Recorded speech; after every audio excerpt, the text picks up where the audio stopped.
오태훈의 라디오 매거진 위켄드. 네, 일상에서 발견하는 실용 인문학 이야기를 나눠보는 시간입니다. 생활 속의 인문학, 인문학 저자 이호건 작가와 함께하겠습니다. 어서 오십시오. 네, 안녕하세요. 어떤 주제 다뤄볼까요? 네, 오늘은 진리와 관점이라는 주제 들고 왔는데요. 예. 진리란 참된 이치를 뜻하죠. 그래서 언제 어디서나 누구든지 인정할 수 있는 보편적인 법칙이나 사실을 뜻합니다. 네. 따라서 진리는 시간이나 공간 또는 관찰자에 따라서 변하지 않는 속성을 지녔습니다. 네. 반면에 관점은 대단히 유동적이죠.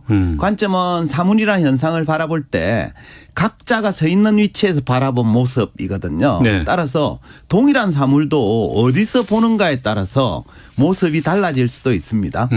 근데 이제 문제는 현실에서 사람들이 이 진리와 관점을 구분하지 못할 때가 많다는 데 있는데요. 네. 예를 한번 들어볼게요. 어떤 산악인이 어렵게 에베레스트 정상에 오른 뒤에 감격에 겨워서 이렇게 외칩니다. 드디어 에베레스트를 정복했다. 예. 그러니까 에베레스트 산을 정복했다고 주장하는 그 사람 말은 사실일까요? 이 산을 어떻게 정복을 해요? 근데 언론에서는, 아니 기사에서는 네. 이렇게 제목을 뽑아요. 그렇죠. 맞습니다. 물론 뭐 8,000m가 넘는 고산을 인간의 힘으로 오르는 건 아무나 할 수 없는 대단한 일이긴 하죠. 하지만 그렇다고 해서 정복했다라고 표현하는 건 좀 지나친 면이 있습니다. 네. 이는 마치 모기가 사람 피 빨아먹고 온 뒤에 인간을 정복했다라고 선포하는 거랑 다르지 않거든요. 예, 예. 그러니까 모기가 인간을 정복한 적이 없듯이 인간도 에베레스트 산을 정복한 적이 없습니다.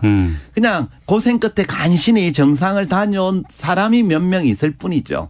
따라서 에베레스트를 정복했다는 말은 진리가 아니라 하나의 관점에 불과합니다. 네. 이처럼 우리는 특정한 사물이나 현상을 바라볼 때 나름의 평가와 판단 과정을 거친 뒤에 자기가 인식한 걸 진리라고 믿는 경우가 많습니다. 네. 하지만 대부분은 진리가 아니라 본 관점에 불과한 경우가 더 많죠.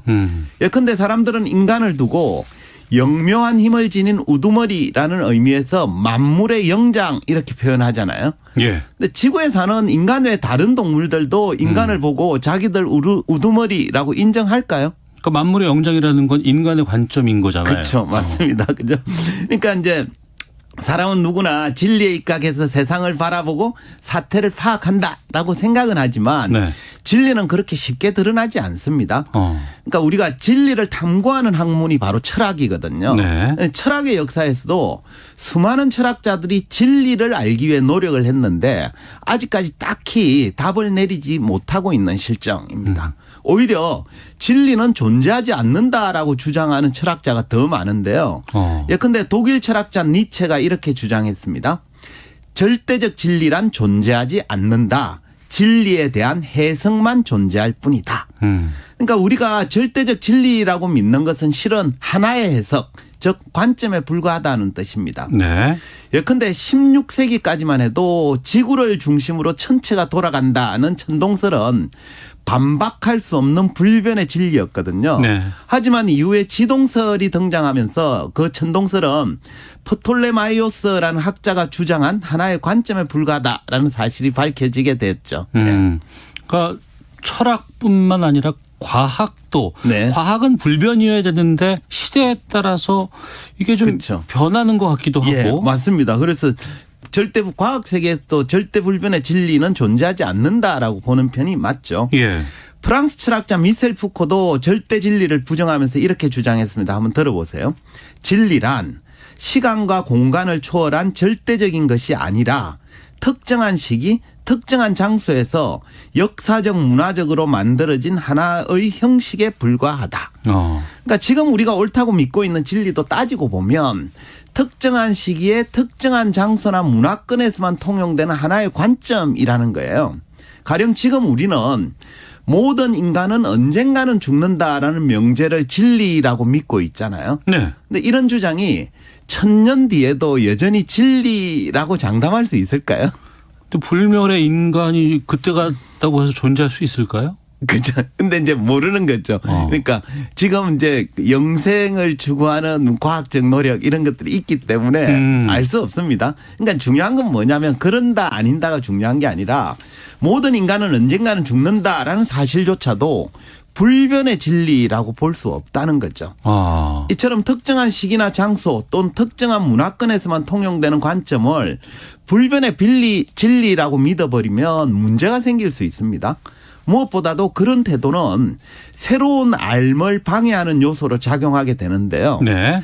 프랑스 과학 철학자인 가스통 바슐라르가 과거의 진리가 인식론적 장애가 되어서 과학적 사고를 방해한다 하면서 이렇게 주장했습니다. 한번 들어보십시오.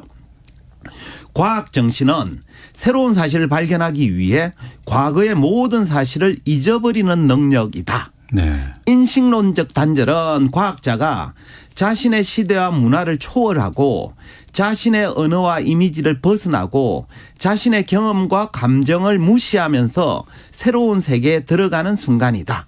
좀 긴데요. 예. 과학자의 정신이 기존의 경험이나 진리 또는 친숙한 이미지나 언어 등에 사로잡혀 있으면 새로운 진리로 나아가는 걸 방해받기 때문에 잊어버려야 된다는 주장입니다. 네. 그러니까 과거 진리라고 믿었던 것에 대한 인식론적 단절이 있어야 비로소 새로운 세계로 접어들어설 수 있다는 거죠. 그러니까 비워야 채워진다 이런 맥락이네요. 예, 뭐 비슷합니다. 그죠?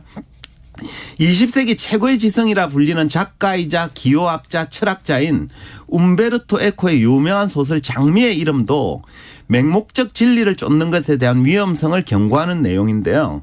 소설 내용 간단히 살펴보면 14세기 이탈리아의 한 수도원에서 연이어 살인 사건이 벌어지죠. 네. 알고 보니 범인은 장서관 사서였던 노 수도사였는데 그는 젊은 수도사들이 새로운 지식을 접하면 잘못된 세계관과 종교관을 가질 수 있기 때문에 이제 이를 막기 위해 살인을 저지른 겁니다.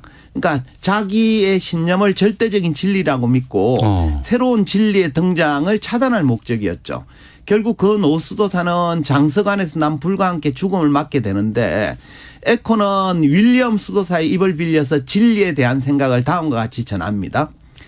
진리에 대한 지나친 집착에서 우리 자신을 해방시키는 일, 이것이야말로 우리가 쫓아야 할 궁극적인 진리가 아니겠느냐. 네. 그러니까 영원불변의 진리는 없으니 그것에 집착하지 말고 오히려 그것에서 벗어나야 된다는 조언이죠. 예. 그러니까 니체가 말했던 그 절대적인 진리는 없다. 그 소개해 주신 그 내용과 같네요. 예, 비슷합니다. 그죠? 근데 이제 사실 우리도 알고 보면 장미의 이름에 등장하는 노수도사처럼 행동하는 경우가 의외로 많습니다. 우리도 은연중에 자기가 알고 있는 사실이나 신념이 진리라고 믿는 경우가 많거든요. 하지만 내가 알고 있다고 해서 그게 곧 진리라는 보장은 없습니다.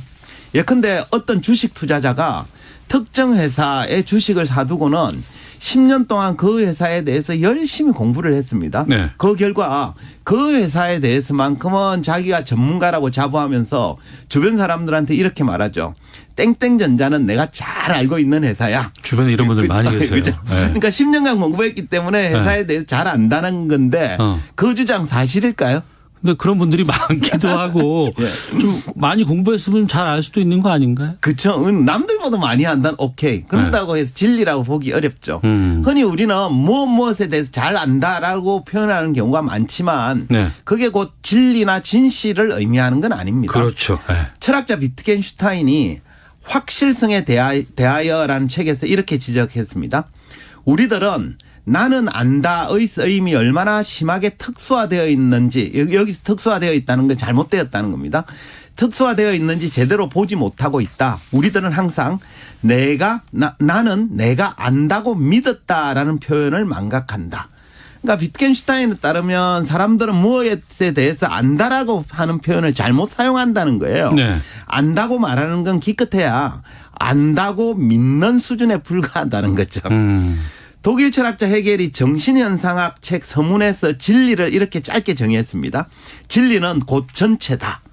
그러니까 부분이 아닌 전체를 알아야 비로소 진리라고 주장할 수 있다는 뜻인데요. 네. 이런 논리로 보자면 특정 회사에 대한 공부를 10년 동안 했다고 해서 전체를 알 수는 없거든요. 네. 심지어 그 회사 직원도 뭐 해당 업종의 애널리스트도 전체를 알 수는 없습니다. 그렇죠. 네. 어쩌면 진리는 인간으로서는 알 수 없는 신의 영역일 수도 있거든요. 따라서 평소 무엇에 대해 잘 안다는 식으로 진리를 주장하는 사람은 좀 경계할 필요가 있지 않을까 싶습니다. 그러니까 그는 부분에 대해서만 알고 있으면서 전체를 알고 있는 것처럼 맹신을 하거나 자기를 좀 지나치게 과신할 수도 있는 상태거든요. 네. 그 조심스러워지기도 하고 네. 진리에 대해서 좀 태도가 중요할 것 예, 같은데 그럼 어떻게 해야 될까요? 그 움베르토 에코는 장미의 이름 말미에 진리를 대하는 올바른 태도에 대한 힌트를 남겼는데요. 그는 이렇게 적었습니다. 우리가 상상하는 질서란 거물 아니면 사다리와 같은 것이다. 목적을 지닌 질서이지. 그러나 고기를 잡으면 거물을 버리고 높은 데 이르면 사다리를 버려야 한다. 그러니까 에코가 말하는 질서가 바로 진리라고 봐도 되는데요. 우리가 어떤 진리를 얻었다면 그다음에는 그 진리에 이르게 한 관념이나 도구를 치워버려야 합니다. 그러니까 진리에 대한 맹목적 믿음을 버리고 새롭게 변화하는 것에도 열린 자세를 가질 필요가 있다는 건데요. 네. 뭐 니체 주장처럼 절대적 진리란 존재하지 않고 매번 진리에 대한 해석이나 관점만 존재할 뿐이기 때문입니다. 그러니까 진리라고 우리가 믿는 것이 그냥 하나의 관점이다. 이걸 기억할 필요가 있겠군요. 예, 맞습니다. 근데 이제 그럼에도 진리를 갈구하시는 분 많으실 것 같아서 마지막으로 중국 송나라 시인 소동파가 제설인벽에서 소개한 글 좀 들려드릴까 하는데요. 네.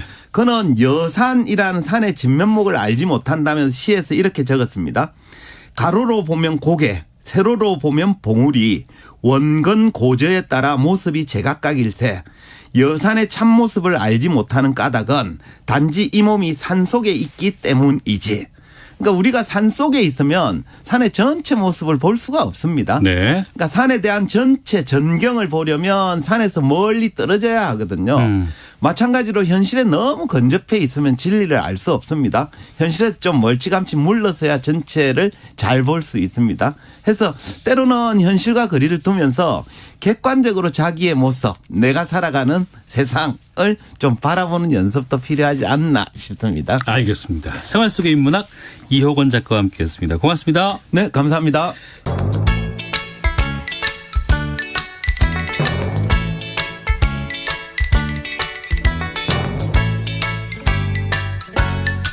박노원의 라디오 매거진 위켄드.